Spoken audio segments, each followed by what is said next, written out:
I always have to wait, so if I look oddly strange like this at the beginning, it's just because Pete says I'm not allowed to speak for a couple of seconds. So I always feel like there was some weird uncomfortable bit where I'm just like, oh, Emma's there. She's just doing nothing. Yes, I still look swollen on this side. I'm reminding myself of a 1980s child with mumps on the left side of my face. But I do believe that the swelling is going down a little on this side of my face, so my nose looks almost like a nose again, as opposed to a clown nose. This side hasn't caught up yet, in spite of using cold compresses as it advised. And for any of you who've ever had to go through something like what I've had to go through, all I'd say is Real Self is quite a good resource. You can go on there and be like, is it normal to still be swollen 6 weeks after a nose rebuild? And they're like, it can take a year. And you're like, it's okay then, I'm perfectly normal. But yeah, anyway, thanks for joining me. Thought I'd ramble on whilst you all joined in. Hope everyone's doing okay. The sun's shining. Why are you even here? You should be out there getting your white light on your skin, ordering garden furniture, imagining this year you'll be the person investing in a fire pit. You know, those kind of things. Got quite a lot of questions coming in, but I will say to people on different platforms, if you aren't on Facebook, it's easiest to send me an anonymous question on Facebook, but if you just want to get involved in the chat and then you can just get some support of other people, then any platform's okay. We shall start shortly. Hope everyone's feeling okay. Hope that people aren't reading too much news. I find that reading the news is something that is relatively depressing and most of us should avoid. Few things we should avoid in life, guys, that's actually evidence-based. Not that you need evidence.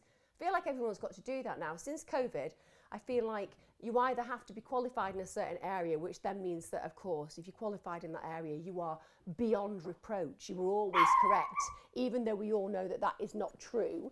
Or you have to be an individual who can say, the evidence suggests. Well, basically, what I was saying then, reading too much of the news, are you trying to get involved? Are you getting leery when I'm giving some life advice? Getting a bit too big for your boots there? Honestly, can't get the dogs. That's all I'm saying. But reading the news, depressing, adds to low mood, and also following really inspirationally beautiful vloggers and Instagrammers, etc. That lowers your mood as well, because they live a mythical existence where we all know it's not true, but our brain's like, well, I've seen it, it must be real. All I'm saying, we want dinted tin people like me. Fell short of being in any of those genetic blessings and just ended up a little bit wonky. We're the kind of people who make you feel good. Right, let's move on. Emma, I'm 52. I suffer with depression and PTSD, but as I get older, it gets worse. I feel like what's the point in bothering to get better? Because I'm on the way out anyway. Young lady, and I use that term appropriately and accurately. You are 52. If you think about when you become an adult, and I'm sorry, I know there is this ludicrous idea that you're an adult at 18 in the UK, but have you trusted an 18-year-old with any major life decisions in the last 2 decades? No. Back in the 80s, you actually could trust 18-year-olds with those kind of decisions, because for some reason, in the 80s, when we grew up, a lot of the people watching, sorry for the younger viewers, you know, you were kind of asked to leave home around 18. So it happened. Since then, we've mollycoddled our kids, and I don't believe that adulthood begins till about 27, realistically. Let's just throw that out. I think when you're 27, you've probably got a job.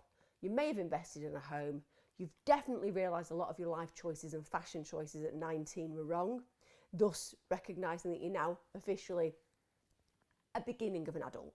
So using that context, you have only just lived your first period of being an adult, and you have another 2 full periods of that again before you end up at 100 years old, which is where we'll be average age-wise of death in the future.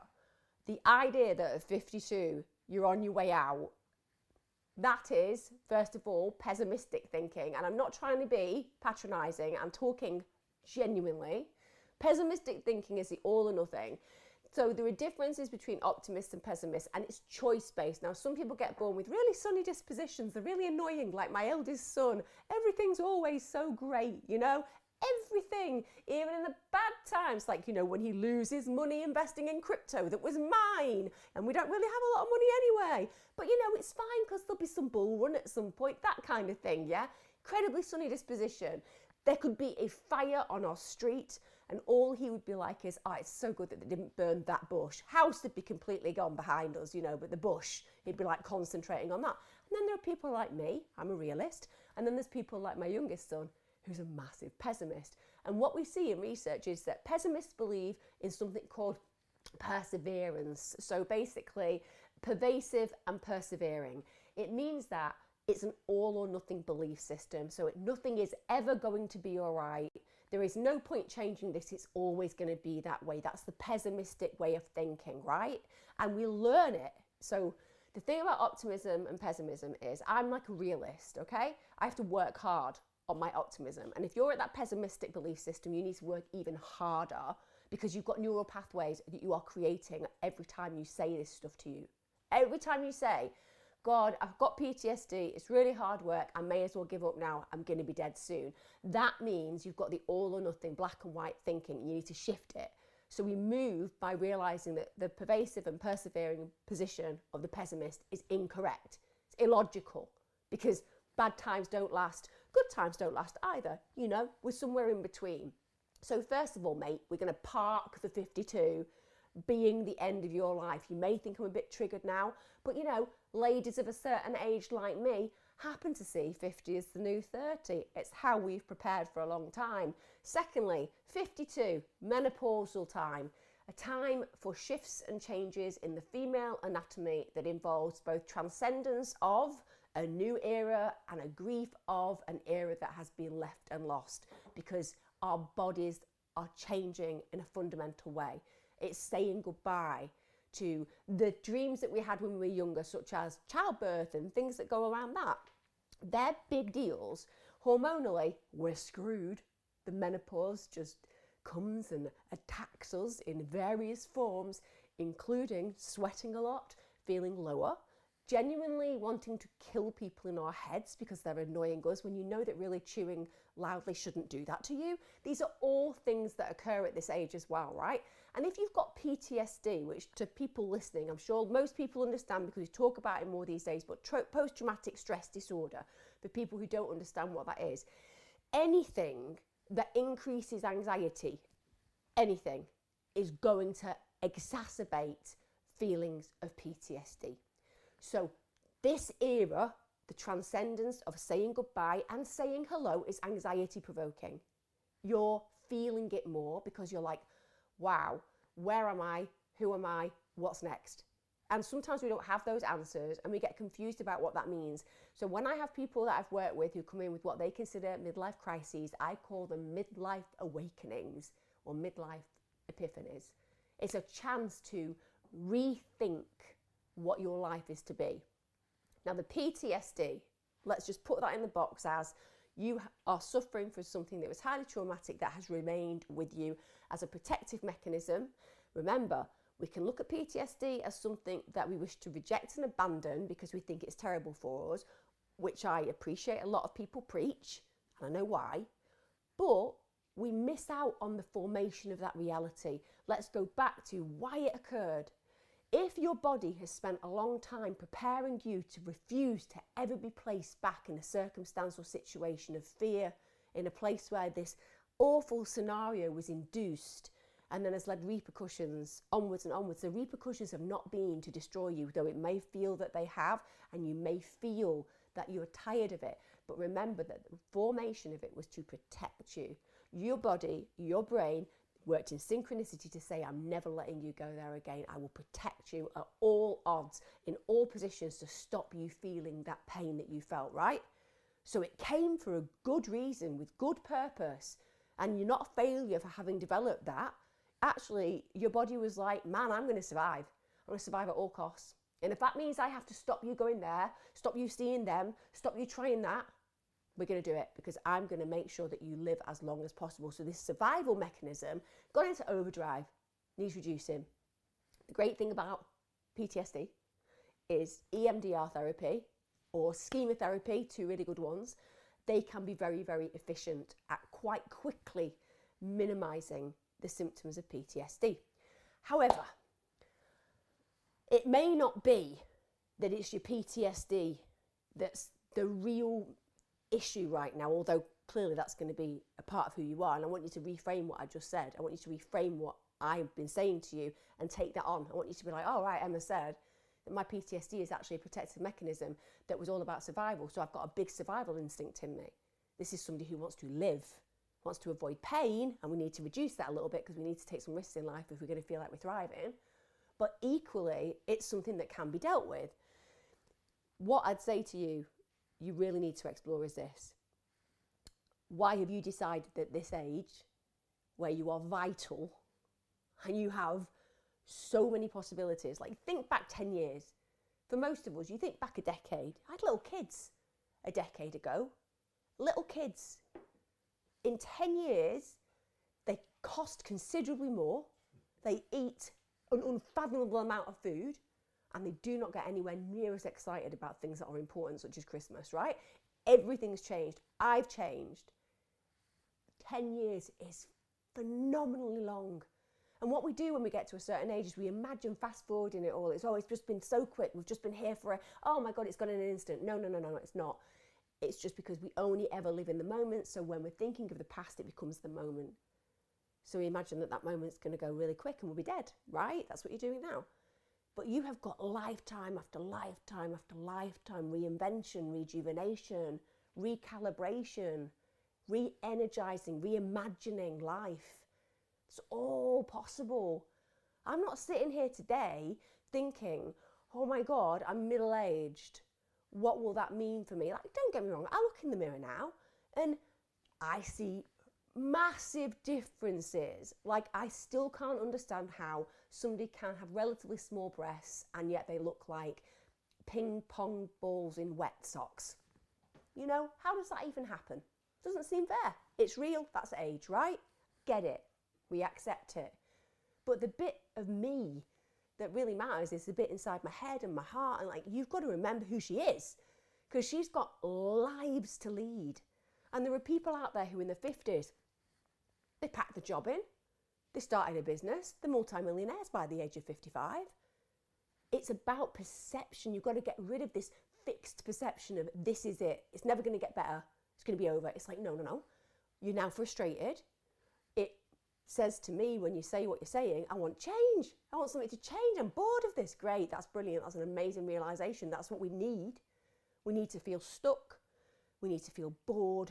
We need to feel frustrated. We need to feel all of those things. And that's what comes before growth. Ask yourself some serious questions about what your next is. Before I sat down tonight, I looked at my husband and I said, how hard is it to do an Ironman? It took him about 3 minutes before he actually got up off the floor, because he knows that if I'm saying how hard is an Ironman, what I mean is, if we do an Ironman together and he's not even involved and invested in that area, but I've decided like, I'm going to have a body that still works, it might be really hard. You know, he did try to throw Tough Mudder at me and I'm like, no, anybody can do Tough Mudder. I want to do something really hard. Because that tells me that the way that I perceive myself comes from the vision I have within, right? You have to reimagine your vision. This is not the end for you.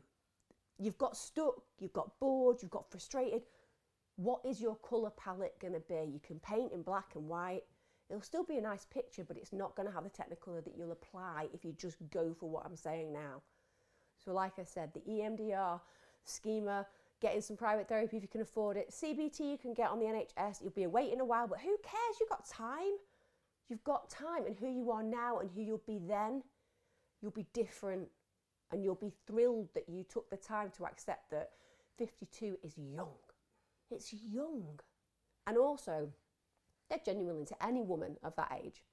In fact, any woman who's 45 to 55, really, and people can go through perimenopause and menopause before and after those times. But I'm just saying, anybody who notices lower mood, shifts and changes, physically maybe not feeling the same, exhaustion, insomnia, all these things, always go and get yourself checked out. because hormones are buggers. I don't create progesterone and estrogen at the right levels. It's why I'm completely barren when it comes down to having babies. It's why I've always had to have help having babies. So I'm lacking in certain things, and it impacts on me a certain way, such as I can sometimes be relatively cold like a stone in circumstances because I just don't get those rushes of disparity that hormones can bring you. Everyone's different. Always get yourself checked out. And please remember that there'll be so many women of your age and coming up to your age, sitting listening to this now and knowing exactly how you feel. But it's not about getting stuck in the moment. It's about going, okay, this isn't what I want to do. This is how I don't want to feel this way. Great. That's the insight that's required for change to occur. I don't know what you're going to go and do. Volunteer and do something vital. Remind yourself of how amazing you are and the goodness you can bring to your community. Join a rock choir. Seriously, go and join a rock choir with women who all get it and sing loudly and have fun. Take up a language. I'm doing that at the moment. I've got my Babbel app and I'm not going to pretend that I'm excellent at it, but from Spain, I'm going to be able to order wine. And when life comes down to a position of what matters, I think being able to order wine in Spain is helpful. Next week, I bet I'll be able to order wine and a sandwich. Yeah. I'm not making light of it, by the way. I'm saying this is so universally felt. Use the prompts you're getting as an opportunity. Anybody who's listening right now who's around that age and has felt the same or has done something amazing to change their life and has got a bit of life advice, just get involved in that chat because it can really help when people are like, God, I've been there. I've been there. Everyone's at some point in their life thought, is this it? And it's like, that's the point where there's this need for some crack in the fabric of the universe and a light to shine through in it to be like, no, this isn't it. This is you realising that you want more. Bit of a lecture went on there, I feel, but I do feel it was quite applicable to a lot of us. Maybe I'm even saying it a little bit to myself right now. Hi Emma, can you tell me why I sabotage healthy eating every time I start feeling better? I recently followed a plan advised by a dietitian which worked so good for me. But then I had a couple of things which I couldn't plan my food for, and now I'm spiralling out of control again with some binging. I feel like I'm in a better place in terms of my mood and my anxiety, so I really don't know how to sort myself out to do things right long term. Any advice welcome, even harsh advice. Is that like a permission? Like, if you want to shout at me, if you want to abuse me with your advice, go ahead and do it. So I've worked with overeaters and undereaters throughout my career because when I was young, I had an eating disorder. So I became relatively obsessed, even did my master's in therapy around eating disorders, because it really confused me how food, which is really just synonymous with survival, could become something that stood for so much more. Food could stand for me failing or succeeding, me being accepted or being rejected, me feeling abandoned or cherished. It stood for all these things. And I wanted to understand other people, so working with people who we would call them in this day and age morbidly obese, which I really don't like the term. I get it. Morbidly obese means that you might die if you carry on. You're at a morbid possibility of that occurring. But for me, just people who are overweight or even fat, the word fat, which I think has become some kind of rejected term as if being fat is terrible. It's not. It's just a state of body, like thin is. And I don't think that people should ever feel bad for the shape that they're in. I think people just have to understand where they are and what they want, whether they want to move forward and change that shape or whether they're happy in that shape, as long as they're working at least to some degree on being healthy, because nobody wants to be really overweight or really underweight, because then that's staggeringly unhealthy and we don't want that. But bringing it back down to your particular suggestion of why do I sabotage myself? First off, when you start changing your body shape, a lot of stuff happens that I think on one level, surface-wise, can feel really helpful. So people will notice and they'll say really nice things. They'll tell you you're looking better. They'll tell you you're looking great. They'll notice the clothes that you're wearing. They'll tell you things really suit you. And on one level that can feel like, oh, that's great. But on another, it's like really overwhelming, and it makes you think, well, what does that say about me when I'm not looking like this? We invert the compliment and we use it against ourselves. It feels good on one level, it feels scary on another. And many people who get to a point where they're doing really well, they're nailing it as far as looking after their body, eating the right foods, getting trim, and then they have a bad day, and they use that bad day to give them a leverage to have another bad day and another bad day. But if you take that at face value, it's oh, I have an issue with just not being able to say no. I have an issue with willpower. That's the classic thing. But that's not the reality. Like, nobody has that big an issue with willpower. It's what people say is an issue. Actually, we're making choices. So we're going ahead and we're weighing up the choices in the moment, and that choice is exceeding the one that we could make that says stay in the moment, look after your body, keep on this plan. And it can be for two reasons. One, the plan might not be working anymore. So like, it is possible sometimes that we get onto a diet plan and it's a little bit too restrictive, and we get a little bit bored and we feel like we're not able to do all the things that we did before. And if that's the case, then a readjustment needs to occur, and it's okay to allow yourself to say, well, maybe not all of this is working as it was before. Maybe I can add in a Saturday night out where I have fun and let loose and don't really worry about what I'm putting in my body that day, because then you allow yourself that freedom to just have a normal social life. Or, you know, you might allow yourself to have a few more gin and tonics than you would have done on the Friday because your plan said that you couldn't do A, B, or C. And the more that you kind of try to be intuitive about that, I believe the better it becomes. But when it comes down to the self-sabotage side of it, a lot of that comes down to the fact that we just get to a point where we're like, is it that I'm going to just be acceptable in the end when I look perfect in the eyes of others? And often when we're on that journey, we don't want to just be accepted because we're looking better than we did 6 months earlier. That's a really challenging position to be in when we've got insecurities. So sometimes the self-sabotage can be going back to the safe place. Even though the safe place may physically not be good for us, we might put our weight back on. The point is that we know that space, we've inhabited it for a long time, we can remain in it, we don't have to work very hard at it because it's where we've existed for a long time. So that could be part of this problem, that you're kind of, okay, I don't really want to get to that point where I have to sustain this and everyone's going to notice, so I may as well just move gradually back to where I was, where everybody knows that's who I am and I know who I am, because there's a whole lot of reinvention that comes when you get fit. But the problem there is that speaks to self-esteem issues and insecurity within the self. And you can't meet that with food, and you can't remedy it with food. So no matter what you eat and what you get back to, or what you don't eat and what you arrive at, it's not going to challenge the thing that really matters, which is that sense of feeling good enough and doing it because you just want to be vital and vibrant and have the energy that you deserve in life.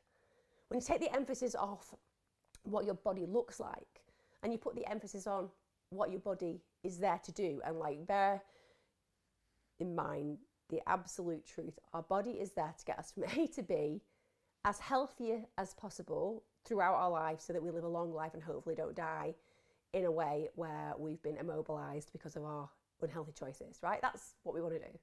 So when you take the emphasis off food and the focus off diet and the focus off even what you physically look like, as in attaining a standard that you think that people expect you to have, and instead you just concentrate on health, just purely on health, on this is about me living my best life, my fullest life, my longest life, my healthiest life, and I deserve that, and ignoring all the other collateral noise, that's when you can really start to, in my opinion, home in on what really matters. So I would never, and my family will testify to this, I would never sit down and eat a chocolate bar. I appreciate that some people love chocolate bars, and it's like, I have no issue with that. But to me, a chocolate bar is just wasted food. Like, I need to know that what I put in my body is going to give me something that really works. It's got nothing to do with diet and everything to do with energy. I need a lot of energy in my life.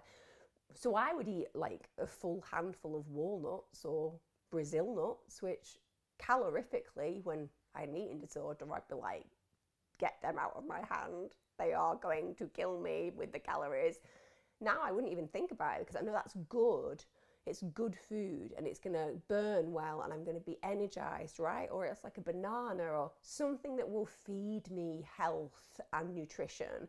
So it becomes less about food. And I hate to say this as well to some degree, less about really the emotional connection with, oh, it's delicious, I love it. Because that's language that I only reserve for my relationships. You know, they're the language of connection. They're not the language of what I'm putting in my body to basically vacate in the toilet later on. Does that make sense, what I'm saying? I hope it does. I feel like I've gone through like different shades of it. I appreciate that you feel like you've fallen off track. You haven't. You've done really well. You should be like, I'm nailing it. You have a few bad days. Okay, that's cool. You'll go on holiday soon at some point, or maybe later on in the year, and you may well want to have a few days of indulgence. The deal is just going, that's okay, but then I just get back on track and I make sure that I'm giving my body the best it deserves. And that's for anybody who has any eating issues. Somebody else got in touch about sabotaging their eating disorder because they've been doing really well and they've been nailing it and they're back at health. But when you've been anorexic, or let's say you've got anorexia bulimia nervosa, which is where you both starve yourself and then you eat something but then you throw it up, or you're bulimic, and a lot of people who are bulimic stay pretty normal weight but then binge and regurgitate the food, purge the food.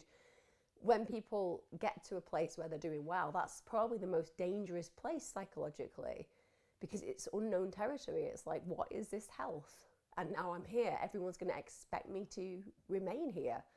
And that's really scary because you're thinking about other people's perspectives and perceptions and you'll never be able to control them. So arguably, the whole experience of worrying about what if I don't stay healthy is actually what you're saying to yourself is, what if I fail in front of all these people whose emotions I realize I have an impact on? They're going to feel that I've let them down. They're going to feel that I've not taken this seriously. They're going to feel afraid. All of those things. It's like, no, we've got to stop having that dialogue. The dialogue that's required is, why do I deserve health? And you have to be able to answer that. Well, I deserve health because I'm a worthy person. I deserve health because I'm going to give back to my community. I deserve health because I'm going to be in a relationship with somebody and they're not going to want to spend all the time worrying about what life needs to be full of aside from the joy that we share with each other. You know, that's where you start having those dialogues with yourself. Why do I deserve health? Because I'm a worthy human being. Why do I not deserve health? And it's like having those conversations. They call it disputation in psychology, where we dispute our arguments. So don't eat that food because you're a fat, grotesque bitch. That's the kind of language that the anorexic will use for themselves. You have to dispute that and be like, I'm not going to accept talking to myself this way. I'm going to have that food because my body needs it to survive, and I wish to survive because I want to make a difference to my community, to my family, to the world around me. I've got dreams. You start to dispute, and when you dispute, you start to create neural pathways in the brain that will learn to do that automatically. So I stayed on food a little bit there because somebody else had got in contact with me about eating disorders and self-harm. And eating disorders are indeed self-harm. Hi Emma, what advice would you give for someone who feels they have no purpose in life? You've answered your own question. I'd say you need purpose. And the reason you feel you have no purpose is because you've got stuck in a belief system that says that you aren't powerful and that you haven't got the power to change your situation. So I think what makes us really happy in life is purpose and responsibility. And I think we get meaning from that. So I think the more that you can take responsibilities on in your life, the better you will feel about your world. Right now, it might be that what you're saying is, I feel I've got no purpose. But if we analysed it, it could be, I've given up on my dreams. A lot of people that I meet, when I really analyse those questions and they're talking about, I have no purpose, actually when we get to the bottom of it, it's like, well, I really did have dreams, I really had visions, but you know, I was told it'd never happen. I was told be realistic. I was asked, what's your plan B or your plan C? I was told flat out I'd never make it. And they're the real words and voices that come into the mind of the people who will often feel that level of having no purpose. It's the, I can't do it, it's not for me anymore. So my job is to always be like, okay, let's go back, right back to where you felt energized in life. And you can do this at any age. People also will say, oh, well, I'm too old now because I had this dream and only young people can do that. And it's like, listen, you know, let me bring Susan Boyle into the picture. I mean, you know, she's hardly the icon physically of what is considered beautiful in our world. She's hardly young when she went and won whatever it was, Britain's Got Talent. There are so many things that she doesn't fit into. Look at how she smashed it. Paul Potts was another one. There's loads of examples. Artists who, you know, you'll never have heard of, but they in the 50s, 60s, 70s, 80s started doing something amazing. So purpose comes from, first of all, identifying what the dream is and not apologizing because you have it. Like, I think so many people feel like they have to apologize for their dreams. My youngest son, he is a bit of a pessimist, I'm going to be completely honest with it. But today, I went into his room because he's at that stage, you know, where it's really white light outside. And I've said, you know, you need to get outside. You need to have a few hours in the white light just to get your hormones regulated and your chemicals in your brain regulated. And he just goes and like lies in a dark room, you know. And we were talking about the fact that he wants to be a stuntman. And he was like, well, if it doesn't work out, I'll just, you know, do another job. And I was like, no, that's not okay. That's not what we do. You don't have a plan B. You have a plan A, you work the plan. You need to figure out what your plan A is. Like, everyone goes through periods of purposelessness. They go through periods of feeling that life hasn't worked and it's never going to be okay and all of those things. And that's the pessimistic language that I was talking about earlier on. That's where it feels permanent. You just have to knock that to the side. It's like, whatever it is, that when you close your eyes and dream of possibilities, whatever it is, that's the right route. And people have said this to me in their 60s, I always wanted to be a great actress and I've never done it and I'll never do it now. And it's like, whoa, just what? Join an amateur dramatic group. You'll be on stage within 2 years. You might not be on TV or in films, but I'm sorry, that's not what wanting to be an actor or actress is. I want to be a great singer. Go sing. Stop with this idea because there's some Western ridiculous, iconic kind of ideas behind what success is, which is bull. The idea that unless you achieve Beyonce status, for example, you didn't make it, bull. The minute you start singing, you're a singer. Go and sing with people, go and dance with people, go and take up new hobbies with people. Do it. Because even if you only inhabit a tiny percentage of that world with your gifts, that's far greater than not allowing yourself to inhabit them. So purpose comes from responsibility and taking things on and working hard to realise that you have an impact in the world around you and that the world around you benefits from you because of that. And then it gets easier and easier and easier. That's what I do. What advice would you give to someone diagnosed with a personality disorder? I've been diagnosed with BPD, had 8 weeks of stabilisation therapy and sent on my way to live my life. So first of all, I think it's awesome that you've had stabilisation therapy. I hope that that's helped you to regulate maybe some of the more challenging extremes that can occur sometimes with borderline personality disorder. But that question is a question that anyone could ask, and I want to bring that into focus for you. I want to bring it into focus that I've been sent on to live my life, right? That is what every single person around you is doing, and it can feel different because you've been given this classification and you've been given this therapy and told off you go. But arguably, those 8 weeks are probably things that you've learned that other people who haven't got BPD and been on this program, they won't have those tools. So whilst you're thinking, I've got this classification now, what does that mean for my future? How am I going to go on living? It's like, well, actually, you've got a toolkit now. You've got a toolkit that a lot of people don't have around you. And whilst BPD can present some issues regarding regulation of emotion, fears of abandonment, problems at times within relationships because of you feeling that they may leave you, or also feeling that you want to sabotage that to some degree because there could be a consequence of you not wanting to actually lose it. So you create an opportunity of losing it because you're scared of how it will feel if you don't control that. And they're just massive stereotypes, by the way. None of that might apply to you. But the point is, you will have worked and learned so much in that time. And the reason that you're being sent on your way to live your life is because BPD is not something that needs to dictate your future success or failure in anything. It's just a part of who you are, usually related to trauma. So arguably, you may have had some really difficult times in the past, and that inner child figured out strategies when they weren't able to feel safe to manage unmanageable feelings in ways that aren't always constructive. And we have to be grateful to that child for just getting through, but we also have to stand as the adult and be like, okay, I'm going to take it from here with what I've learned in those stabilization experiences. And also because I understand potentially my triggers now, I recognize some of the issues that cause me to have those extremes, and I want to make a difference to this world knowing all of those things. So first of all, I think that if you're somebody who is moving forward with your life, it's like, well, what have you learned? What can you pass on? What mentoring can you offer others in life? Because there are going to be people out there who could benefit so much from just having you as a presence in their life, expressing your own toolkit, explaining your own journey, going through your own process.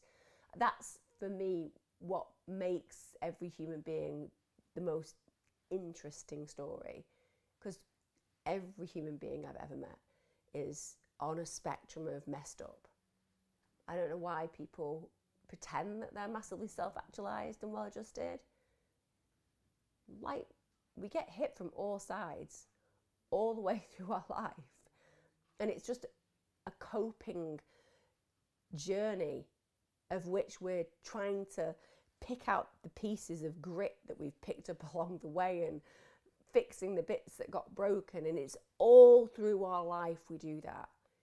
So my advice to you is to acknowledge and embrace that, and to not see yourself as BPD, to see yourself as a unique human being who's probably survived things that a lot of people maybe couldn't even have survived, has worked hard to go through this system to create this sense of understanding about the self a little bit further. And now it's about, well, what do I want for my life now? Knowing who I am, knowing what I face, what do I want for my life now? That would be what I'd be asking you. And if we were working in therapy together, that's what we'd be setting forward. Looking at the boundaries that you need to keep safe, looking at the goals that you need to set so you know that you're on track, and looking at those dialogues that you can have with the people in your life that you love or that you're going to love, so you can have a completely honest, transparent, authentic relationship where you're like, this is who I am, and sometimes this is how I'll feel, and I'll need you to understand that, because part of my uniqueness and brilliance is I'm also BPD. I'd say those things. Hi, Emma. I've been feeling really guilty about feeling like I could have done something more to save the life of a young woman I found. I was 13 years old and on my way to school when I found her and did CPR.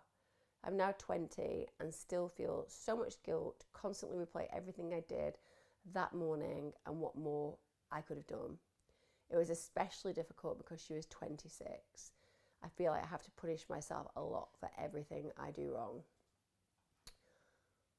I mean, I think the bit here that everybody will be feeling is, what are you doing to your 13-year-old self? This isn't me being nasty, right?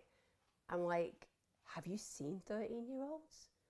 They're on TikTok doing stupid dances. They're playing Fortnite online with the mates, and most of them don't know how to cook a pizza. You knew CPR at 13. When my dad killed himself and I cut him down, I was so hysterical, I couldn't give him CPR. I didn't kill him. You didn't kill her. You did everything. I want to go back to that 13-year-old you and give you a huge hug and be like, you rock. Like, how did you have the wherewithal in that moment to be able to even know that that person needed CPR? How did you bring that family, who would have had so many questions if somebody hadn't been present to do that, the closure that there was nothing that could have been done? It's every traumatic loss family member's hope that somebody arrives on the scene and just jumps into action and does that, because it means that for them, they know that if there was any chance of that person surviving, then they had the best shot because of that person's heroism. You're traumatized. That's why you're having the flashbacks. That's why you're having the questions, because there's a part of your brain that's going, my life would be different if you had lived, right? That's how we do it. My life wouldn't feel like this if you had lived. If I had just done this and been the hero because visually the person survived, then I would be worthy. And it's like, no, you are the hero, mind-blowing level hero. I don't know what we can do with that poor 13-year-old who's beating herself up, because my God, she is testament to everything every adult in the world would wish to be like in circumstances like that. You would have saved her life if it had been possible. That's all you need to know. You would have saved her life. You tried to save her life. You couldn't do more. You're not a surgeon or a cardiologist or a medic. You're not able to do that. It's not your job. But you went way over what we would expect anybody at 13 to do.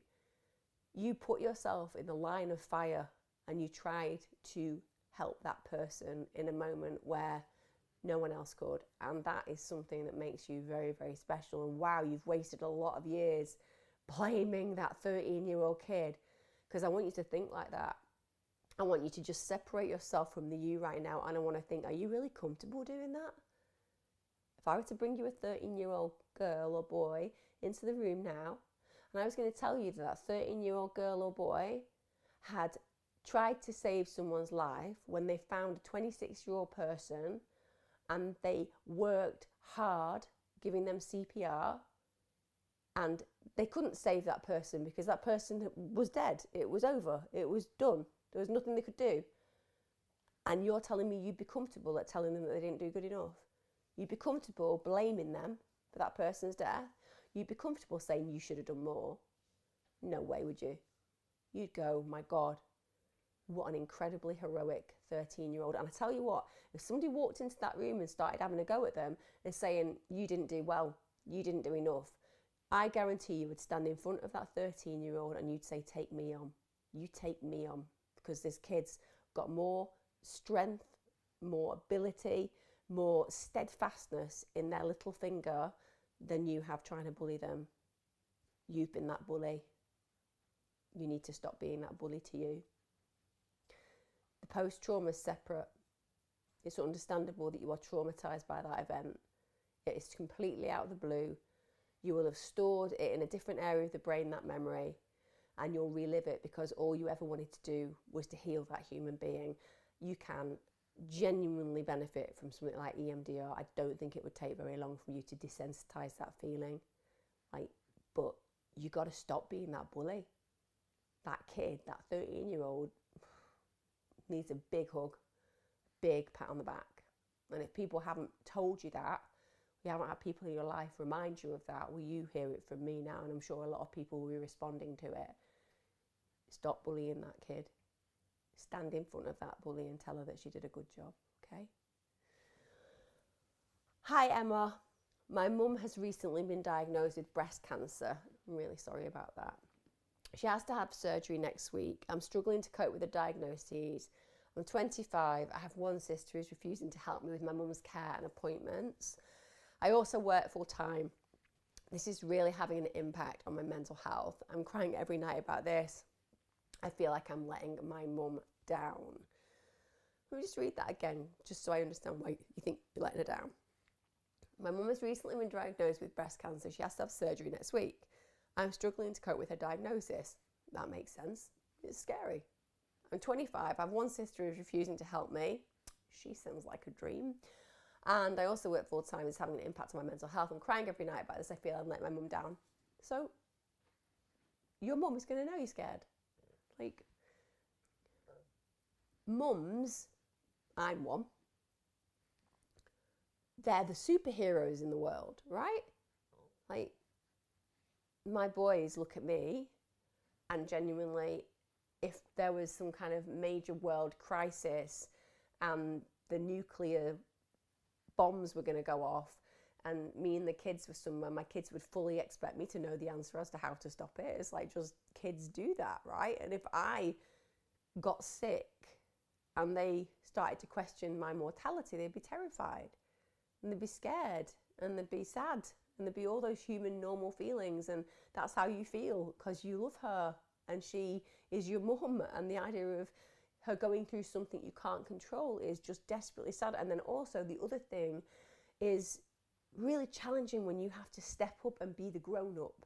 I've said this before on this channel, but there are moments in our life where you're looking around the room for the adult, you're trying to find the most adult there, and then you realise that you're the most adult in that situation. And it's harrowing. It's like, oh my God, I'm the one who has to know what to do. And like, no one ever really knows what to do.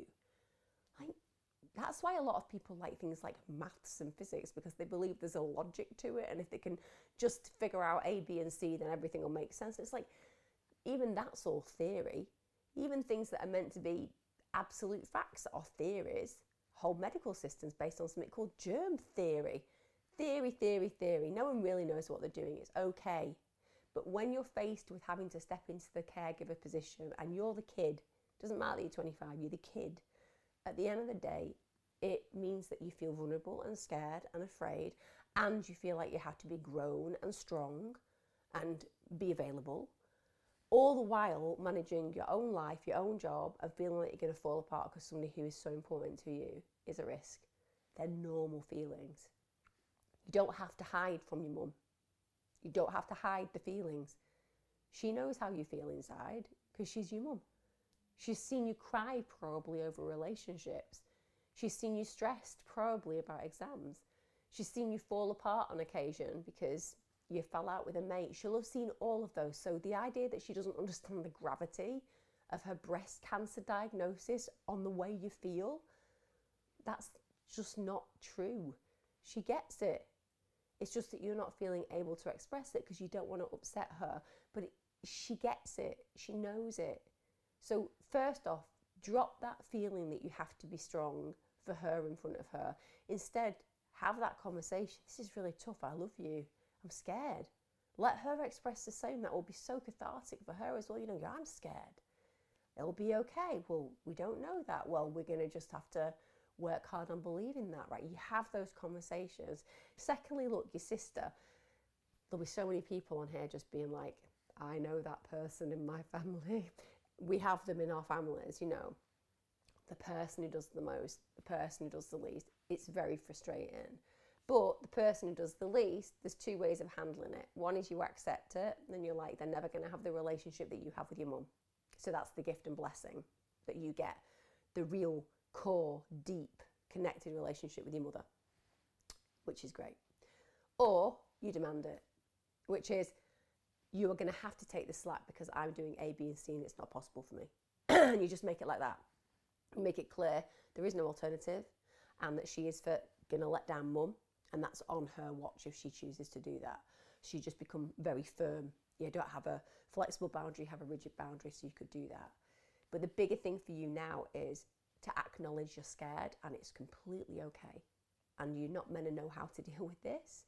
All you know is that you have to take one day at a time, put one foot in front of the other, and trust, just trust that this is a process and that mum and you are going to go through that process together. Don't be afraid as well to speak to work. That would be the first thing that I'd have wanted my staff to talk to me about when I ran a mental health service. I want people to come and tell me, I'm struggling, this is happening, because I would have instantly given them compassionate leave. Simple as that. I would have been like, any appointment you need, any time off you need. And not all bosses will be like that, but a lot will when it comes down to things like cancer and mums, because we all know what it's like to have a mum And none of us want to be in a situation where we don't get the opportunity to go and spend time with them during that experience. And don't be afraid to get signed off from the doctors for a few weeks. Honestly, genuinely, just go to the doctors and be like, mate, my mum's got cancer. I'm falling apart for a little bit. I just need some time off. They'll sign you off for a few weeks. No one's going to be upset with you at work. Everyone will understand. Sometimes you need to be a bit self-full. It's not selfish, it's self-full. And I promise you, when you do that, when you take a little bit of weight off the shoulders and burden that you're carrying, you can breathe again. I do all of those things, actually. Hi, Emma. Hope you're well. Thank you. I've been passed back and forth between NHS services for a year. I no longer can afford private therapy. I'm back on another waiting list. I have a lot of childhood trauma I need to unpack alongside other trauma. I think I may have BPD from my symptoms, but I'm not getting offered any treatment plans that will help with the issue I'm facing. Do you have any advice? It's really hard, isn't it? Because you've obviously worked incredibly hard with therapy and now you can't afford it and you feel like you're just back in that system. And so arguably, you're not going to know whether you are in fact BPD unless somebody assesses you thoroughly. And if you haven't got the money to get that done, i.e. going and seeing a psychiatrist, for example, privately, then you are going to have to wait. And there is a saying which is patience is the gift of patience, which I try to practice, but I still struggle with. And obviously the meaning behind that is the more patient you try to be, the more patient you'll become in the end. It kind of gives you a stillness. Answers are what it sounds like you're looking for. Why do I feel this way? Why do I believe that my life is this way? Why can't I get from A, B to C? You know, all those questions that kind of go through our mind. But you've already been able to acknowledge, well, what I do know is I have childhood trauma. Now you're linking that to BPD, and of course I would be remiss of me to say that BPD and trauma do not seem to have a link. They certainly do seem to have a link.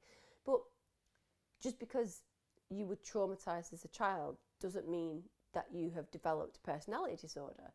It can just be that you are experiencing reactions to a childhood that was less than satisfactory. You might be constantly reliving it because you've been going through therapy.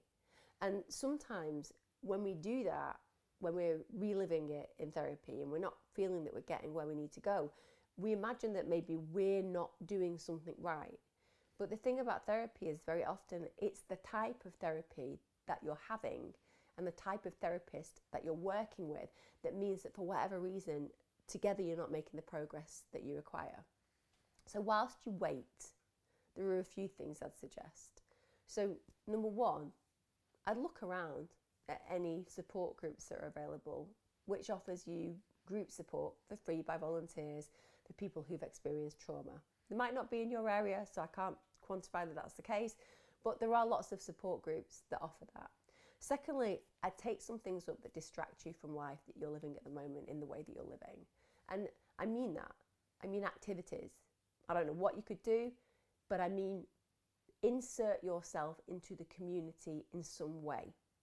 Make yourself feel that the impact of your being has consequences positively for other people. It's amazing how distracting and engaging and reaffirming, because of the reaction of the world around you when they experience the care that you give and the way that you act in those circumstances, how that can reduce some of those very painful feelings.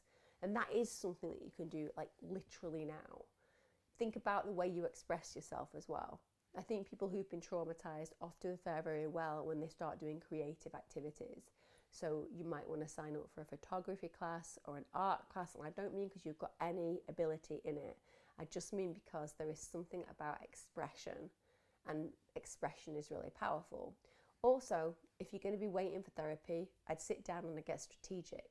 I'd get strategic by really thinking about how you feel and what you feel it tracks back to. I'd journal, and I'd really take time to articulate what it is about who I am now and how I feel that relates to who I was then, because we're always the same person, but our experiences define us. And sometimes we need to really just sit and think about what remains and what we feel needs to be explored, so that when you go to therapy next, you've kind of got this strategic plan that you can present your therapist with and be like, I've analysed A, B and C, and I think that D, E and F have relevance because of this. And it just makes you feel that you've got this work in progress and process. So I do all of those things. And also, you know, we diagnose and classify people all the time these days, to the point where even on these lives, some people will get in touch and say things like, I have bipolar disorder, PTSD, dissociative identity disorder, and BPD. And all I hear there is bad diagnoses. That's what I hear. I hear transients, different practitioners, additionalised classifications. So what people do is they go and see people, and initially the person who they work with, maybe a clin psych, rightfully at the time, thinks it's BPD. Psychiatrist agrees it. Then down the line it's like another person comes, it's like it's bipolar. And what happens is the person never lets go of the one that they had before. So they accumulate all these classifications.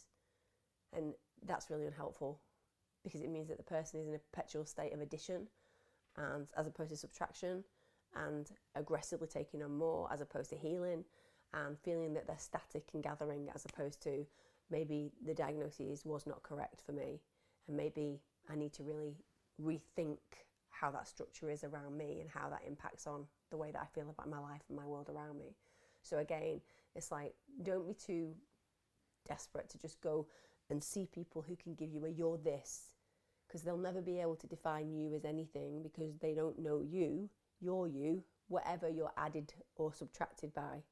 Like the art of self-actualization, which is a constant growth in life and a recognition that we never truly know ourselves, and we're always looking to know ourselves a little bit better.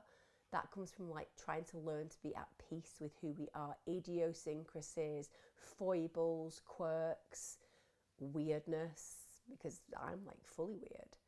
Making peace with that is something that I think a lot more of us would benefit from becoming comfortable with.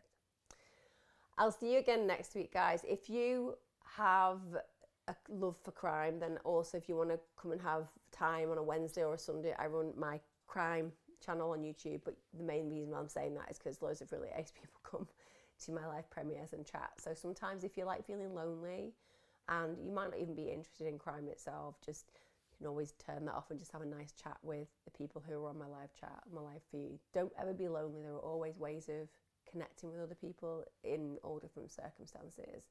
Sending you loads of love, and who knows, by next Monday, this side of my face may even be less swelled. I may not like I'm the 1980s mumps poster child. See you then.